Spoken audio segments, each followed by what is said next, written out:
All right. All right, welcome. For the audience that's listening or watching this, I'll just introduce ourselves. We're here with a couple of guests. I'm Scott Pickering. I'm the general manager of the East Bay Media Group, publishers of the Barrington Times. I also have with me Josh Bickford, the editor of the Barrington Times. You won't see us, you'll hear our voice throughout, and we have our two guests with us. Why don't we each of you take a minute, introduce yourselves, give us the 2-minute version of why we're here. Sure. And what Barrington voters are going to be asked to approve on November 7th. So I know 2 minutes is not easy for something this complex, but give us your rocket pitch. Okay, 100%. So my name is Patrick McCran. I'm the chair of the Barrington School Committee. It's nice to be in a casual setting and on camera as opposed to in our normal meetings. And thanks to everyone who's watching. We're here today to talk to you about the Barrington Schools Project, which you can find online, barringtonschoolsproject.com. And the reason why we're here today is to talk to not only representatives from East Bay, but also direct to you to help you understand sort of the role that we're performing here as a committee. Like when you chose Barrington, when you decided to move to Barrington, you had a vision. You saw Barrington and you saw something in the future for you and your family. And that's part of our responsibility while we get into brass tacks all the time with the budget and managing staff and keeping our scores up and working across the board with all the different stakeholders. Part of our job is to have that vision too. And we have an opportunity here as a committee and as a community to experience what that vision might look like for us.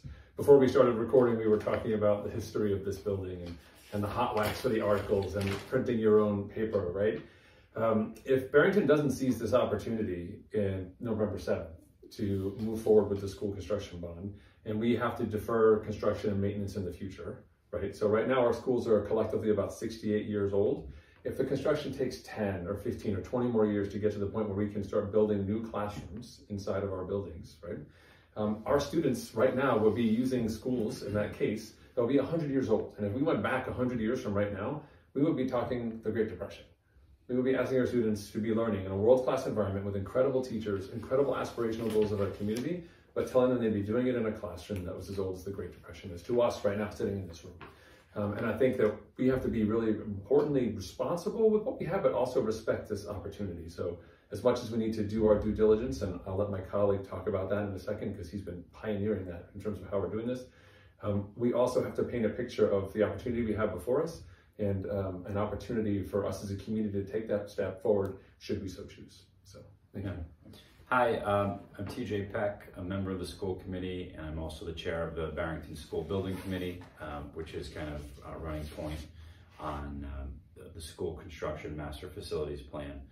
The reason that there's so much emphasis on the school's construction plan right now is there's currently sunsetting bonuses from the state. So traditionally, municipalities get reimbursed 35% for construction costs.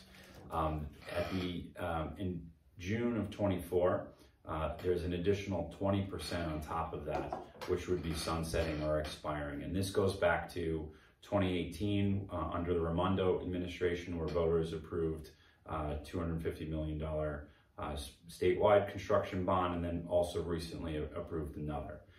So that's kind of the genesis of why Barrington is taking this opportunity to really look at our full master facilities plan and why there's urgency in terms of putting forth a proposal.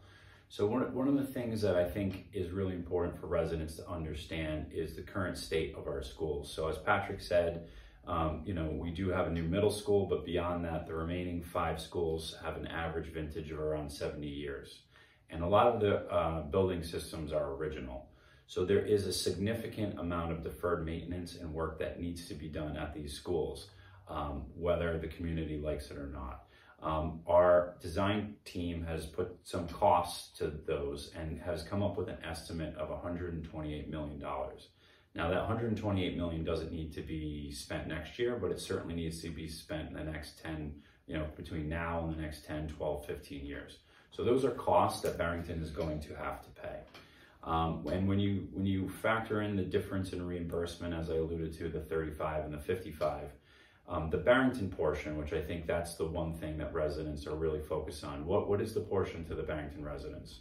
When you look at applying a 35% reimbursement to that 128 million, you get to 83 million to Barrington residents.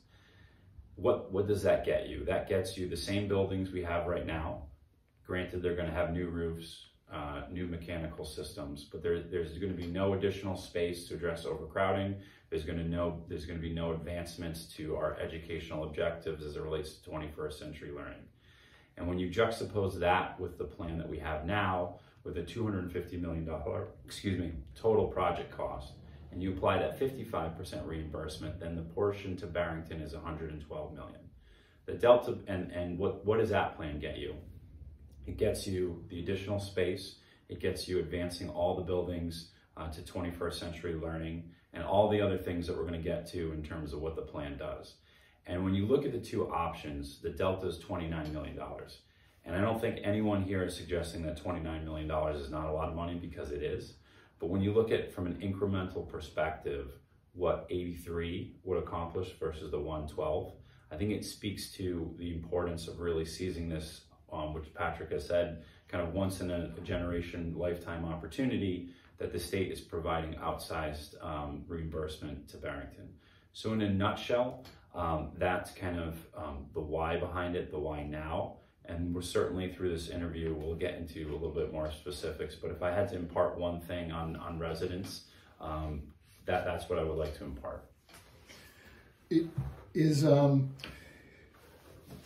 would you say that Barrington as a community has took the wrong course over the last 70 years by not investing in schools on a deliberate basis, on a consistent basis, versus where we are today, 70 years later, and we're looking at everything all at once? In other words, you could have, you as a community, the Barrington community, could have had a deliberate plan of every 20 years or every, whatever the timetable is, that you were making an investment, paying it off, making an investment, paying it off. It feels like we've got a massive amount that we're trying to do all at once.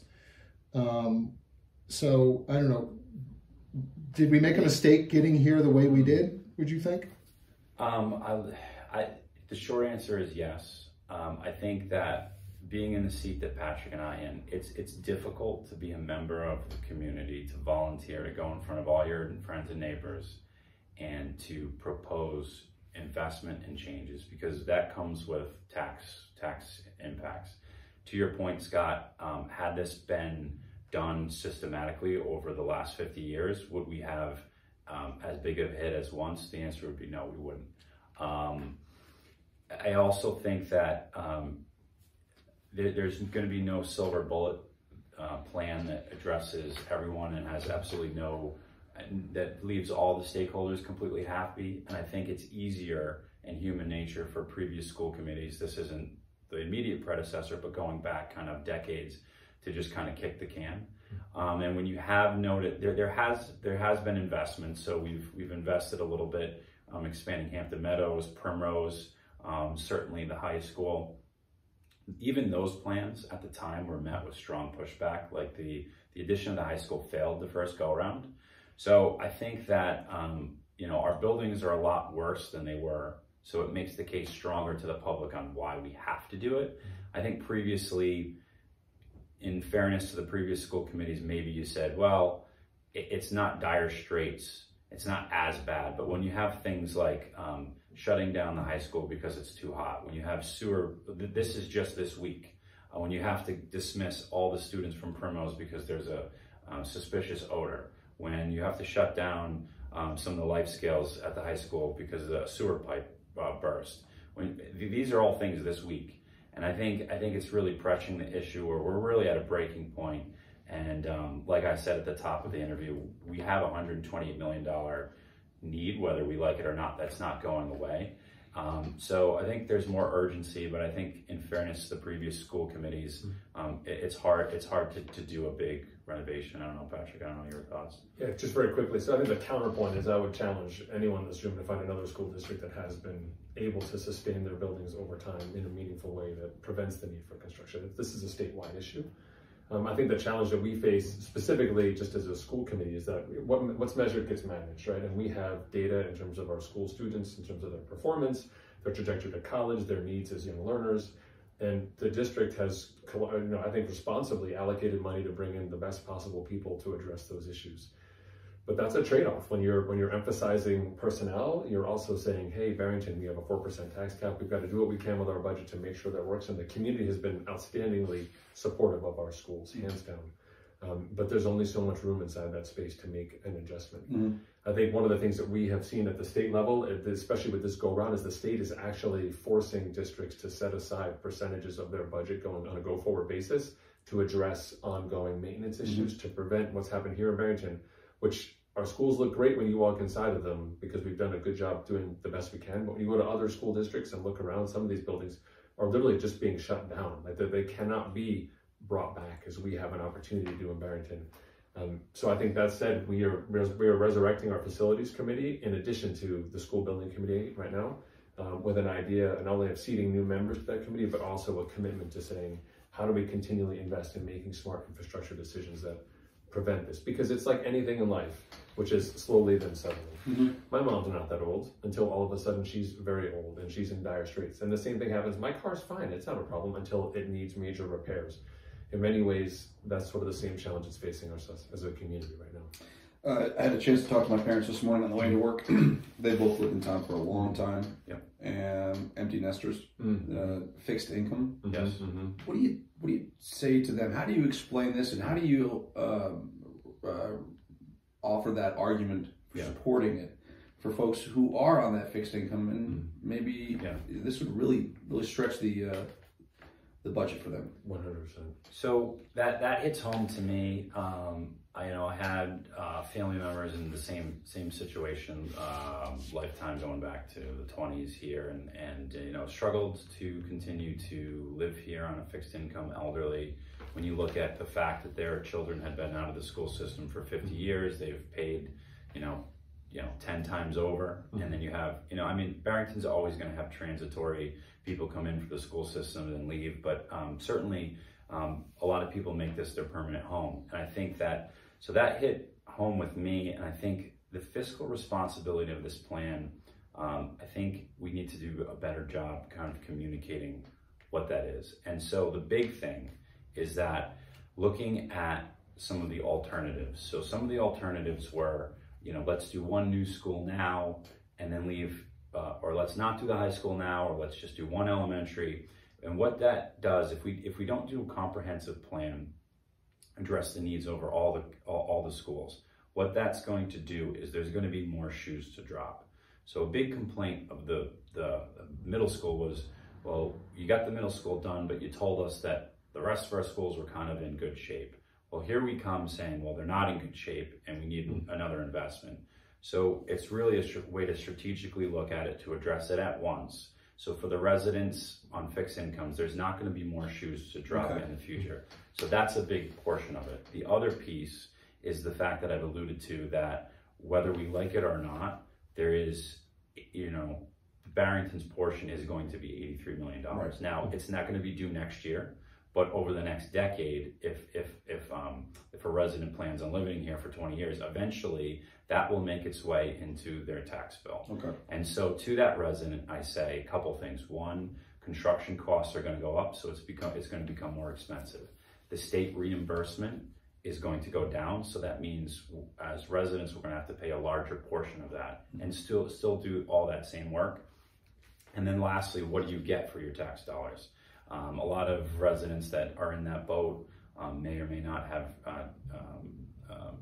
some investment in the schools with future generations, or even just want their tax dollars being, mean something. And I think that when you juxtapose just fixing up what we have versus advancing for, again, that $29 million delta in current dollars, I think that's where the value is. But it's not lost on what this means to people. Right.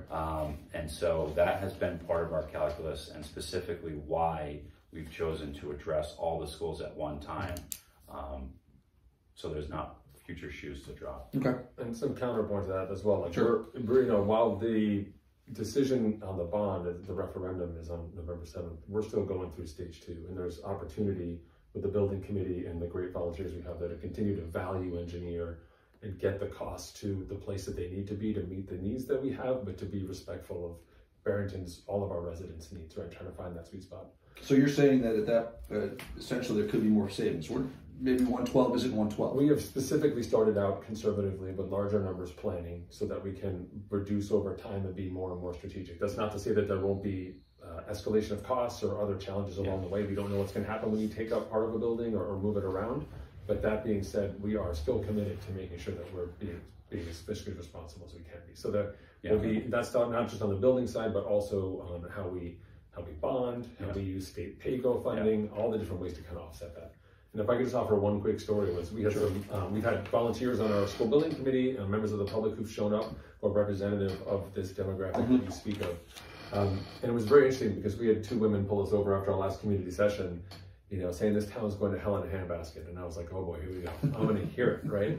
And it was really interesting. And the point that she was senior citizens. Yeah. Senior citizens. And she was making, well, I don't go around saying hell in a handbasket myself, but although I do wear sweater vests, I will say that what was really interesting was she's like, look, we made a commitment to this town in the 50s when we helped build those schools. And to think that the people today are not going to continue investing in the future of Barrington. We started this. It's your turn, Barrington, to pick up this ball and continue to run with it. Yeah. If you're not going to do it now, what happens to Barrington? Yeah. That this is the town that we love. She's like, I'm not going to be here forever. Yeah. But we built this town on these schools and our investment in these schools. And now it's time to do that. And to think that people are not doing that. I was blown away by that because I understand that the money is real for everybody here. Yeah. We're all doing the math. We're all using that tax calculator on the website and finding the real assessed value, doing the math, plugging it in. But at the end of the day, I think part of it is, what do we envision Barrington to be in the next 100 years? And what we have now is a direct result of our community's investment in the 50s and making it possible. So it's a great point. And the last thing I'd say on the topic is, for residents to have confidence that the dollars that we're spending are being looked at with extreme detail. Right now we have about a 20-person school building committee, and we're really lucky because we've brought in members of the community that have background in construction and architecture. We have a great design team. We have a great owner's project manager. And it's one thing, I'll be candid, in Rhode Island, right? There's taxpayers that see, you look at the bridge from Barrington to Warren, right? That took 10 years. It was 5 times over budget or whatever it was. So when you see public construction projects, there's a certain level of cynicism and that dollars are just kind of being wasted. What I would challenge residents is to, if they have those concerns, to look at what's happening at the school building committee level and the level of detail which we're going over these things. I can promise that there's no money, quote unquote, just being wasted. It's going through a very, very rigorous process.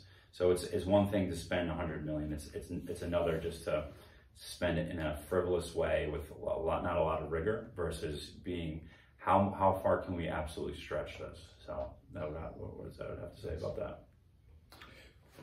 that?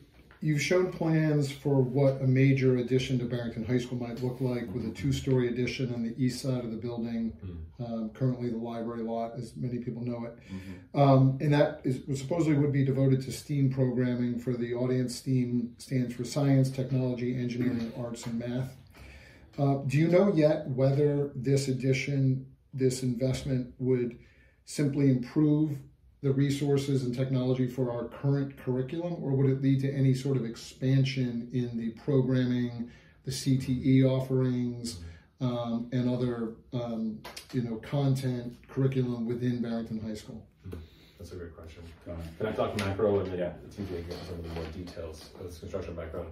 So the big stakeholder, and we talked about this at our last community session 2, for those of you who are following along in the series. And it's very clear that one of the things that is not really present in an everyday life here in Barrington is the stakeholder that is RIDE. And RIDE is a partner in helping us to secure the reimbursement and funding, but RIDE also has a commitment to the state to say, how do we get the most bang for our investment dollar here across the board, all municipalities, right? And there's 39 participating, which is part of the reason why there's such urgency for us, because after 39 municipalities take advantage of this opportunity, where will the state be in the next 5 or 10 years to fund more work, right? So when we talk about a once-in-a-lifetime opportunity, it's very clear in talking conversationally and supportively with our counterparts at RIDE that we as a community have a shot here, but we have to make the most of it. Their urgency has been around high schools. They're very committed to making sure that every municipality has a state-of-the-art high school. High schools are great because they touch all stakeholders in the community from an educational perspective. Barrington is unique in that we have growth in our elementary school levels. People move to Barrington in the 3, 4, 5, 6, 7 grade range to be here, to take part in our schools, to raise their children. It's very different than almost every other district in Rhode Island, and those are why we have modulars of Primrose and why we have a concerted need in all of our elementary schools to grow them to meet ride space standards. When we look at the high school and work there as well, we know that to move this forward through the community, we need to be able to add value to all aspects of our buildings. When we think about equity, we think about all of our stakeholders, whether they're young or old, whether they're teachers who are in primary or secondary education. We look at that investment at the high school as something that will set the stage for what the future will be in terms of education. We are not going to compete with the East Providences with their Voc Tech program and the investment that they've made, which is phenomenal. And as an educational, as a learning, as an LEA, we're supportive of our partners who serve our students that can't get those needs met here, just as we want to be able to meet the needs of their students and other members of the educational community broader than even just Barrington related to education. We know we just started offering computer science at the high school. We had planned for just 3 sections. It was oversold and we had to go to 5. You say that's awesome, right? People want to learn computer science. Well, when you want to learn computer science, you want to have computers, you need to have a place where those computers live. They need to be properly ventilated, air conditioned. And there's only 2 spaces in the high school that fall into that space. Well, 3. Administration offices, our band area and the auditorium, and where we have our media center right now, because they've had to be strategic with their resources and where they go. And if we're going to be able to lift up the resources that our students and educators are going to be using in those counterpart sort of curriculum areas, we have to invest in that infrastructure. If you were to just say, when we had this heat wave, as TJ mentioned, people were saying, can we do something? Can we put air conditioners in the high school? I called the superintendent because he's at the building at 8:30 at night telling me that a room on the 2nd floor is still 81 degrees at night in the high school and there's nothing they can do about it. And he said, listen, I would love to have air conditioners. He said, I can't plug them in because we can't possibly handle the surge of electricity on the system that we have in the building right now. There is no more adding on to make things better inside the building that we have. We have to make that investment. Yeah, specifically to the STEAM, so there's been some questions in the community kind of like why STEAM, and the answer is it's not based in one academic area having priority or the other. It's really primarily based on classroom infrastructure. So you look at science, technology, engineering, art. These are classrooms that they need infrastructure that's different than, let's say, Latin. You know, to learn a foreign language, it's important to have a well-lit, a well-conditioned, a room with technology, with good furniture. But essentially, the actual physical space is less part of that learning process. It's very different from science or technology. You need the space to be part of that learning experience. So when we look at like, where does it make sense to do renovation versus new construction? That's why those subject areas lend itself more for new construction, rather than throw good dollars after bad.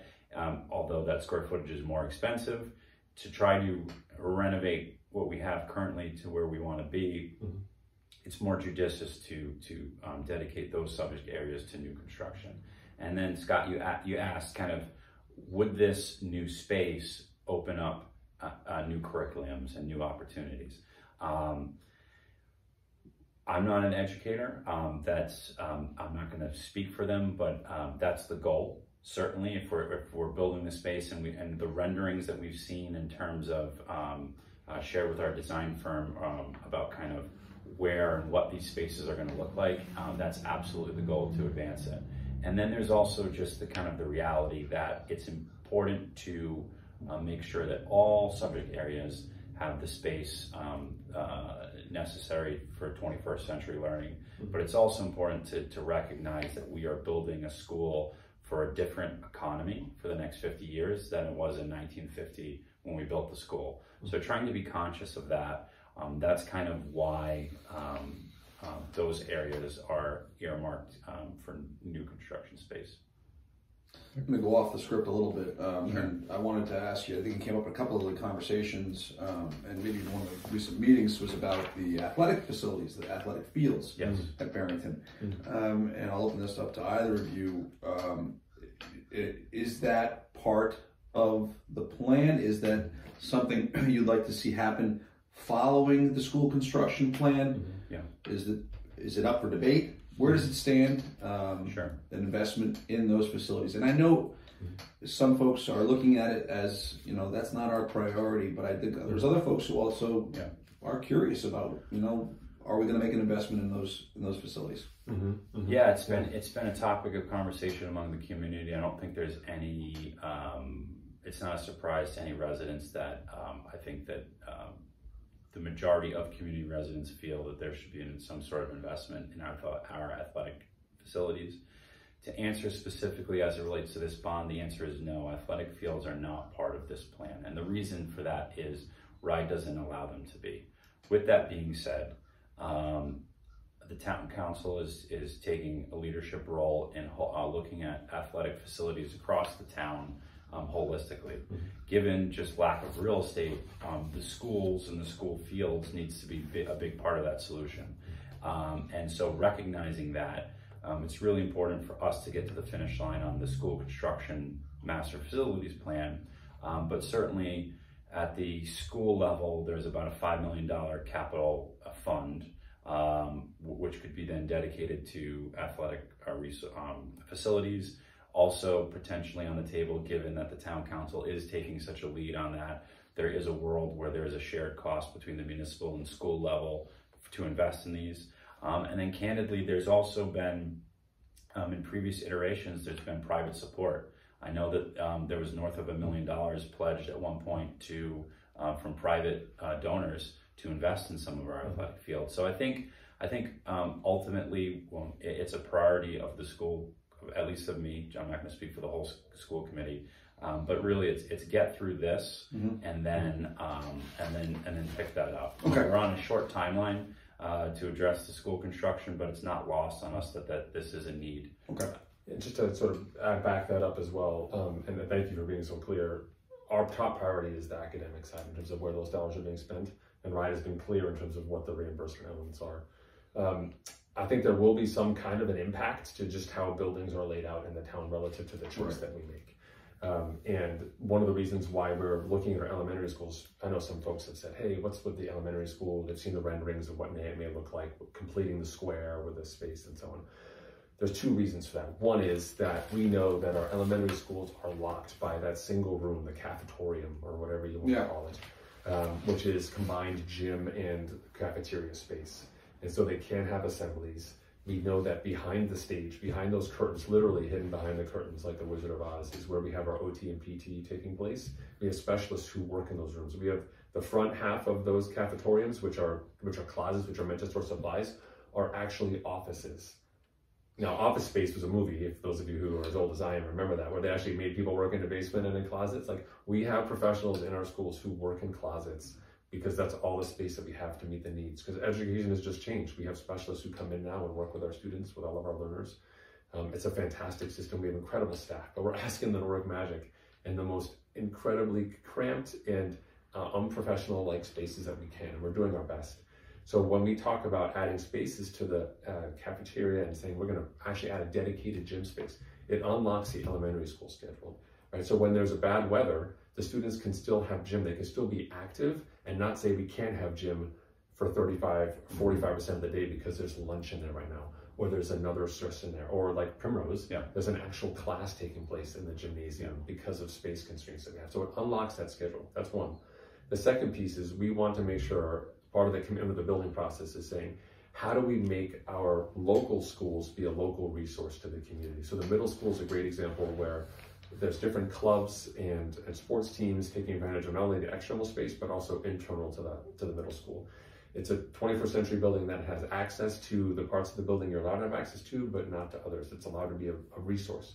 The high school is a little more difficult because our sports teams and our clubs are so active there that they're using that space really well after school hours if you've been in the building.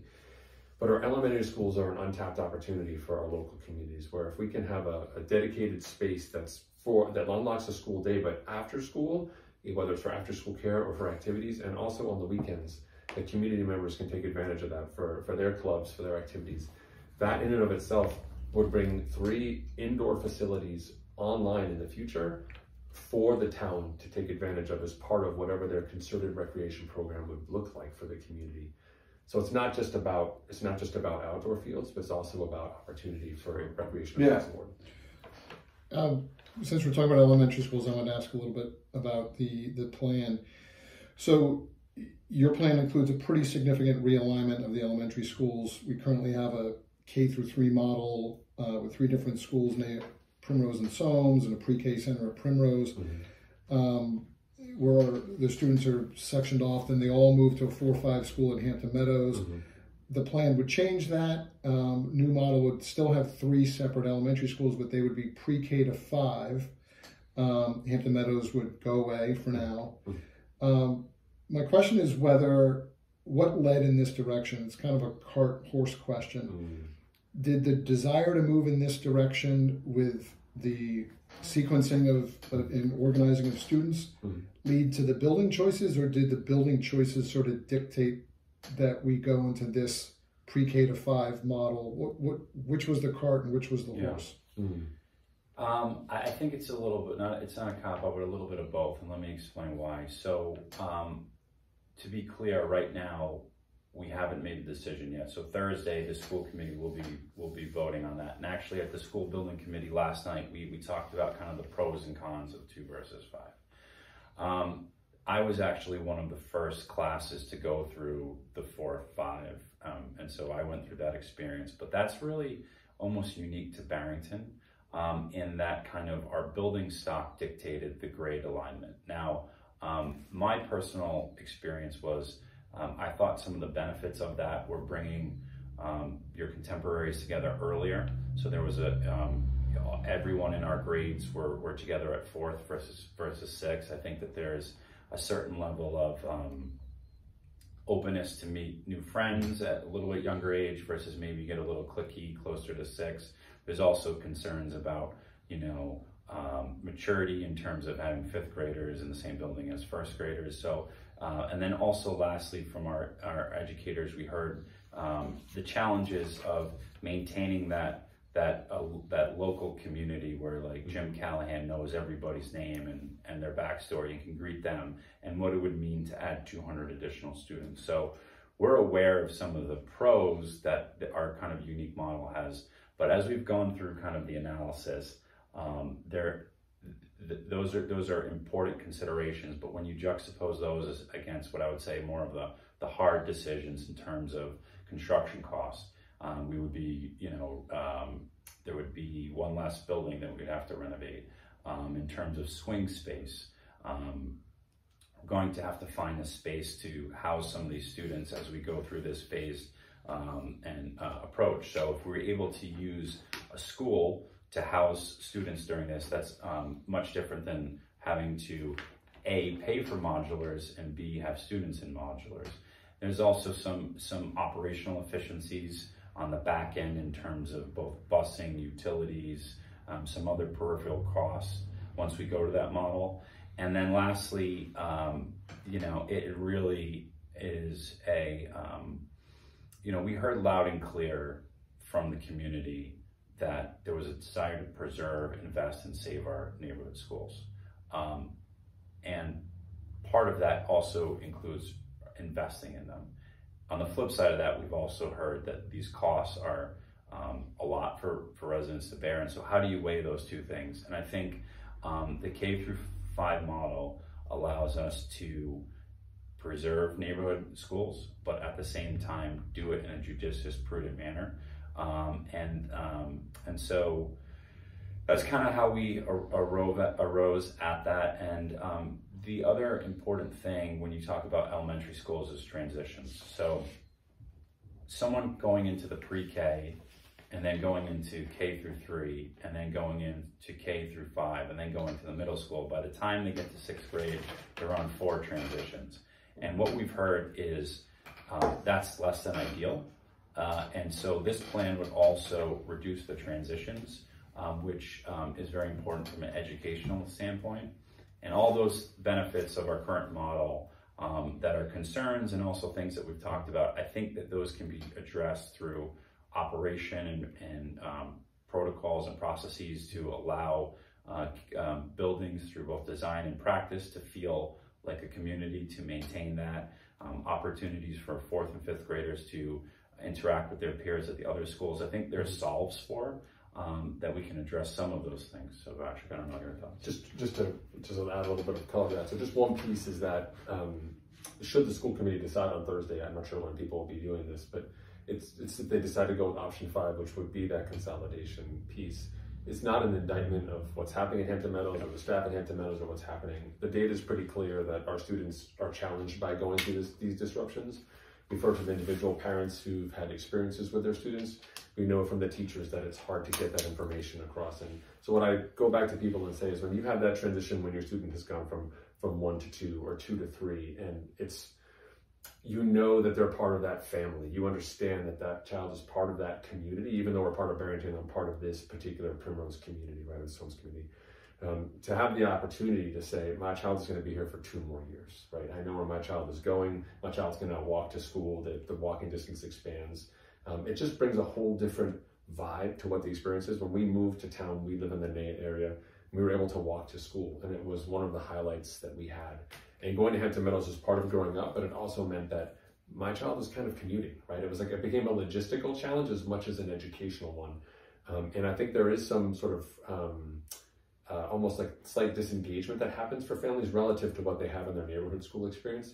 So our hope is that that kind of an option, should we go that route, is an opportunity to amplify the best parts of what we bring to the table as an educational community to everyone for a longer period of time. So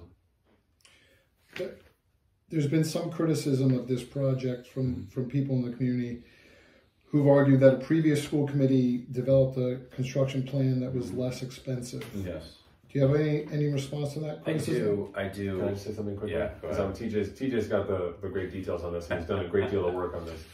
But I just want to touch on the fact that this has been a long process, for sure, right? You have to do for the state sort of this master plan every 10 years to make sure that we're taking adequate care of our facilities. As TJ mentioned, we have that $128 million outstanding liability simply because we have to catalog everything we have. We have to put a price to that and go back to the state and say, these are our needs. Now you know we're going to be working towards this. We need your assistance and help. That created the opportunity for us as a community to start visioning what would a solution look like for our schools, what would we do? And that initial first round of the process was actually going through and figuring out what would we be doing with an opportunity, how would we take advantage of this opportunity to come up with a solution. The school committee voted unanimously to hit pause on that process in January of this year to say this solution that has come to us is not sufficient and we want to go back and reimagine it. I don't think it was, and I don't want to speak for the school committee, and even though I have that capacity, I don't think it was necessarily a fiscal one. It was clear that the plan that was proposed was not one that resonated with our community stakeholders, with our educators, and possibly even with the committee as a whole. I can't give the reasons why every committee member voted against it at that time, but that was our decision as a committee. Subsequently, we have gone back to take a look at that just through due diligence to understand what was the nature of the plan, because at the time we didn't have real dollar numbers associated with it compared to what we have now in terms of expertise and capacity and the alignment between our OPM and our project manager. So I'll let TJ speak to that. Yeah, Scott, to answer the question, I'm not going to speak to the previous consultant and kind of their capabilities in terms of cost estimating, but what I will do is at the school committee meeting, and this is a public document, on October 12th, what we did is we had our current design team as well as our OPM cost out the legacy 2B. And so the earliest iteration for 2B also called for a new high school. So let me just go through the numbers really quick. So to remind the community, option 2B was we were going to go 1 through 5 at Hampton Meadows. It was going to be turned into a pre-KK. So it would be the brand new 1 through 5 school at Hampton Meadows. Renovations to turn Nate into a pre-KK. And then Primrose Hill would be, again, a brand new 1 through 5. And then Soames would be demolished. We costed that out, and just that portion of it is $261 million. So just addressing the elementary schools would be 260, which would be obviously north of the 250 that we're proposing for all the schools. When you layer on a new high school on top of that, based on this, and this is using all the square footage from the previous consultant, when you layer on a high school on top of that at a cost of $221 million, the old plan gets to about $483 million. So even using a 55% reimbursement, if RIDE approved this plan, which is that would be a huge question mark, the portion to Barrington would be $217 million compared to the 112. So I don't blame residents for maybe having misimpression of construction costs. I think that there was, again, not getting into the previous process, but it's not the job of former school committee members to be construction experts. I think we're in a really good place with the professionals we brought in, but those are the figures. So to be succinct, no, the old plan was not less expensive. Thank you.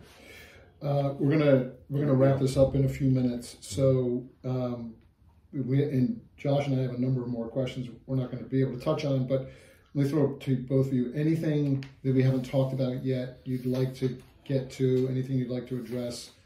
Any parting thoughts from either of you? Any message to voters for November 7th, and any gut feeling on what is going to actually happen on November 7th? Yeah, I think, at the risk of offending anyone, I think that the level in Barrington of civic engagement is low. Everyone's busy, everyone has priorities, I get it. This is a $250 million school construction project that is transformative for our education system, which is the one thing that Barrington kind of revolves around.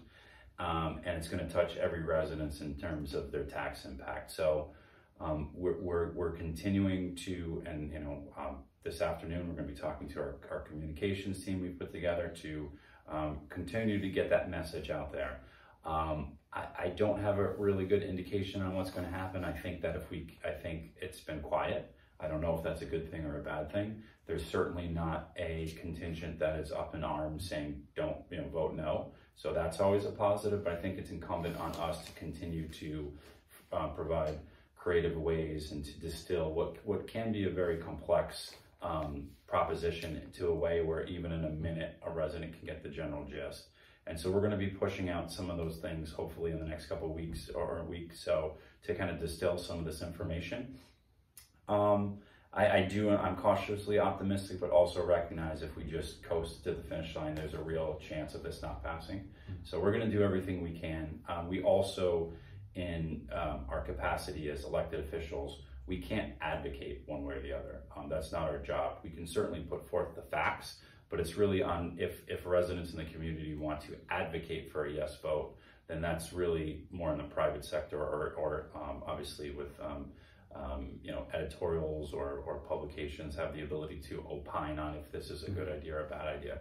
The one thing the one takeaway is, again, I call it that $29 million question. We have $128 million of need in current dollars that we're going to have to do over the next, call it 12 years.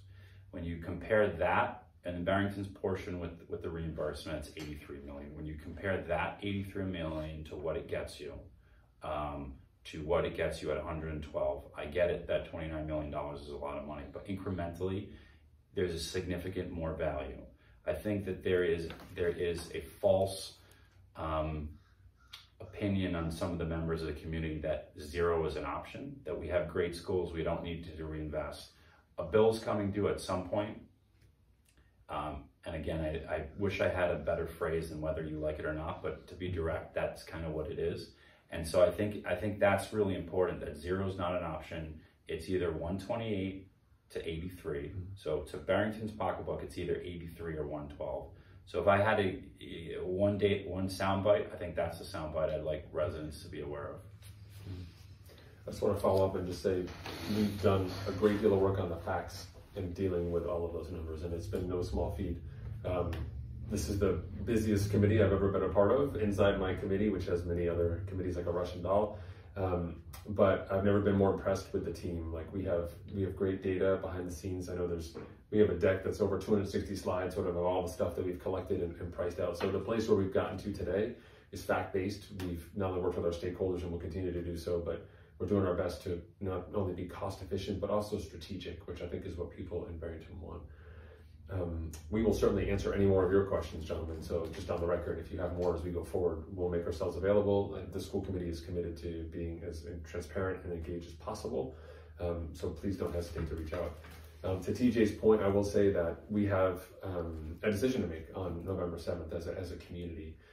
To not do something is a choice that we have sort of inherently and subconsciously made for the last 70 years.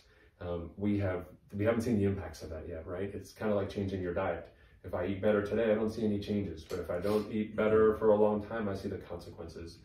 We're at a point right now where we have a chance to be proactive in terms of how we respond to this challenge. As dire as it may seem in some cases, we also see the opportunity of what it means to give our educators, students now and future students, the opportunity to innovate, to create and grow in an environment that matches the strength that we bring with our educators. We have to decide as a community if that is indeed our priority. Where do we want to go? This is a 100-year plan for Barrington, whether you like it or not. There is no other investment that matches this. This is more than putting up a sign in town telling people where the center of business is. This is planting a flag in the ground and saying Barrington is committed to education, and we're going to stand behind it as a community, invest in it, and everyone's going to have to pull up their bootstraps and turn Barrington into a place that we can look back to in 50 and 100 years and say we made that. And we created the next generation of educators that came out of that for New England and beyond.